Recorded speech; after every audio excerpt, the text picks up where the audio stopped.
નમસ્કાર મિત્રો, આજના વિડીયોમાં આપનું હાર્દિક સ્વાગત છે। આજે વિશ્વ પુસ્તક દિવસ ઐતિહાસિક શહેર જૂનાગઢ માટે યાદગાર બની ગયો।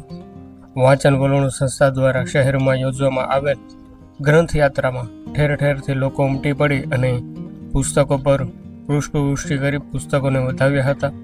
ખુલ્લી જીપમાં આગળ ગોઠવવામાં આવેલા 1 સદી જૂના વૈદિક પુસ્તકોને ચોખા ચાંદલો કરી હાર પહેરાવી વધાવા લોકોએ આ ગ્રંથ યાત્રાને ઐતિહાસિક બનાવી દીધી। 2 કલાક શહેરમાં ફરી આ ગ્રંથ યાત્રામાં પોતાના વાહનો સાથે જોડાયેલા નગરજનોએ આજે સાચા અર્થમાં પુસ્તક દિવસ ઉજવી આ દિવસને યાદગાર બનાવી દીધો હતો।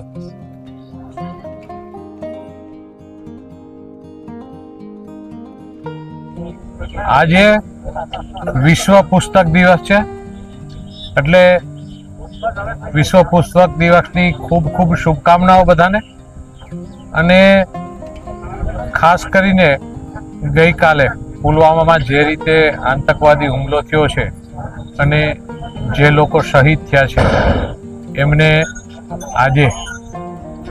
આજના દિવસે વાંચે વલોણું પરિવાર દ્વારા જે પુસ્તક દિવસની ઉજવણીના ભાગરૂપે આજે એમની શરૂઆત એમને આત્માને શાંતિ માટે શાંતિથી એમના શ્રદ્ધા સુમન અર્પણ કરી અને આજની આ વાંચે વલોણું પરિવાર દ્વારા વાંચન પુસ્તકનું મહત્વ શું છે અને ખાસ કરીને આદરણીય વડાપ્રધાન નરેન્દ્રભાઈનો સંકલ્પ છે કે મારા દેશના નાગરિકો વાંચે, પુસ્તકો વાંચે। વાંચવાથી ઘણી વખત એવું થતું હોય છે કે પુસ્તકનું મહત્વ નથી, પણ પુસ્તકની અંદર એક શબ્દ છુપાયેલો છે। શબ્દ માણસનું જીવન પરિવર્તન કરતો હોય છે। દરેક પુસ્તકની અંદર કોઈક મહત્વ હોય છે, એટલે આ પુસ્તક પણ કે એના હાથમાં આવે।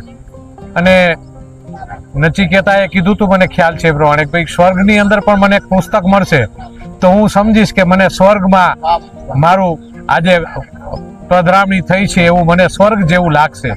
તો આ વિષય પણ જો મહત્વનો એટલો પુસ્તકનો છે તો એમના દ્વારા પરિવાર દ્વારા ત્રીજી એક યાત્રા જૂનાગઢની અંદર નીકળે, લોકોની અંદર જાગૃતિ આવે અને આવનાર યંગ જનરેશન કે યુવાનોની અંદર પુસ્તકનું વાંચન, કારણ કે જે રીતે સોશિયલ મીડિયા અને ઇલેક્ટ્રોનિક મીડિયા ચાલી રહ્યું છે એની અંદર પુસ્તક ભૂલાઈ ગયા છે। પણ પુસ્તક સોશિયલ મીડિયામાં પણ પુસ્તકો આવે છે, ઈ પુસ્તકો પણ આવે છે, એવું નથી હાથની અંદરથી, પણ એ પુસ્તકો વાંચવાની એક આદત પડે।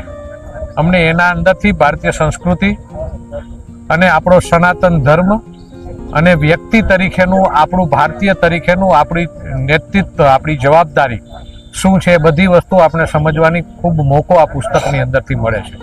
એટલે હું તો ખરેખર પરિવારને આજે એક રેલી સ્વરૂપે, બાઇક રેલી, સાયકલ રેલી સ્વરૂપે એક અવેરનેસ વિશ્વ પુસ્તક દિવસની જે પ્રમુખને એની સમગ્ર ટીમ જ્યારે કરી રહી છે ત્યારે આ વિસ્તારના એક કાર્યકર તરીકે, પ્રતિનિધિ તરીકે હું ધન્યવાદ આપું છું કે આવા સારા વિચારો જ્યારે એનજીઓની અંદર, લોકોની અંદર છે તો 100% દેશનું ભાવિ ખૂબ ઉજળું છે। અને આવા કાર્યથી આપણે સૌ સાથે મળી અને આજના દિવસે આપણે નક્કી કરી કે કંઈ નહીં તો હું એક પુસ્તક વાંચીશ અને એક લોકોને, એક વ્યક્તિને હું એક પુસ્તક વાંચવા માટે પ્રેરિત કરીશ, એવો સંકલ્પ લઈએ તો આજનો આ દિવસ સાર્થક ગણાશે। ધન્યવાદ।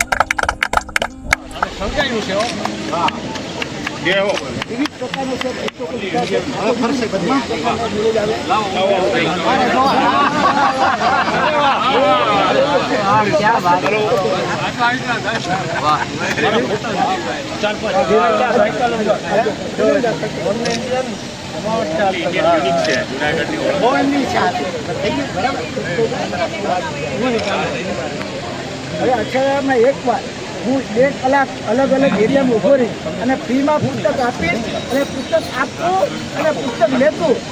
Library on cycle. હવે આકાશ બંધ હોય તો આવી જાવ, બંધ છે તમારે તમે ત્યાં છો ક્યાં પુસ્તક વાહ આવી ગયો ને ક્ષેત્રે અને ઘર બનીને ઘેરે ઘેરે।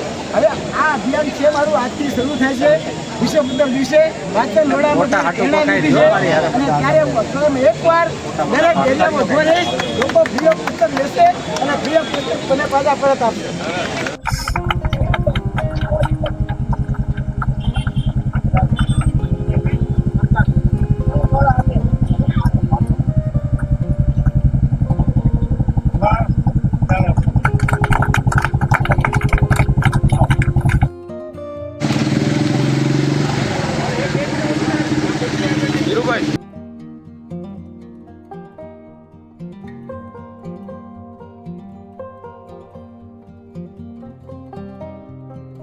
મુક્તધારા ફાઉન્ડેશન સંચાલિત વાંચન વલણ સંસ્થા દ્વારા વિશ્વ પુસ્તક દિવસ નિમિત્તે શહેરના આઝાદ ચોક ખાતેથી ધારાસભ્ય સંજય કોરડિયા, જિલ્લા પોલીસ વડા વતી ડીવાયએસપી હિતેશ ધાંધલિયા, વરિષ્ઠ એડવોકેટ કિરીટ સંઘવી સહિત વિવિધ ક્ષેત્રના અગ્રણીઓ અને મોટી સંખ્યામાં ઉપસ્થિત નગરજનોની હાજરીમાં લીલી ઝંડી આપી આ ગ્રંથ યાત્રાની શરૂઆત કરવામાં આવી હતી.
પુસ્તકોનું જે છે એ પૂજન કરશું અને પુસ્તકોના પૂજન અને આરતી બાદ આપણે જે છે એ 10 મિનિટનો સમય લાગશે.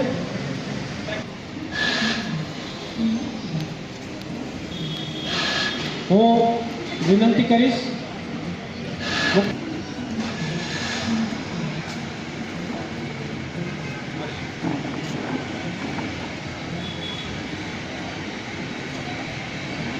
લગભગ 4000 જેટલા સુંદર મજાના શ્રેષ્ઠ ઉત્તમ પુસ્તકો આપણી પાસે છે. ઘણા બધા વિદ્યાર્થીઓ અહીંથી પુસ્તકો લઈ જાય છે. ઓપન લાઇબ્રેરી છે એટલે એનો જૂનાગઢના લોકો બહુ લાભ લેશે. પરંતુ અમારો હેતુ એટલો જ હતો, પદયાત્રા પણ થઈ શકે પણ લાંબા રૂટમાંથી આયોજન એટલા માટે હતું કે જૂનાગઢના લોકોને ખબર પડે કે વાચન વલણોની સંસ્થા જે કામ કરે છે એમાં આપણે કેવી રીતે સહયોગ આપી શકીએ, એ પુસ્તકોનો આપણે કેવી રીતે ઉપયોગ કરી શકીએ.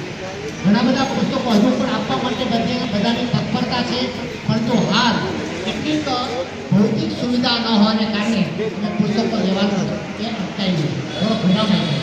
પરંતુ ભવિષ્યમાં બહુ ટૂંકા ગાળામાં બહુ અદ્ભુત લાઇબ્રેરી જૂનાગઢમાં થશે એવા અમારા તમામ કાર્યકરોની ખૂબ અપેક્ષા અને અપેક્ષા આપનાથી પૂરી થશે એવો મેં બરોબર.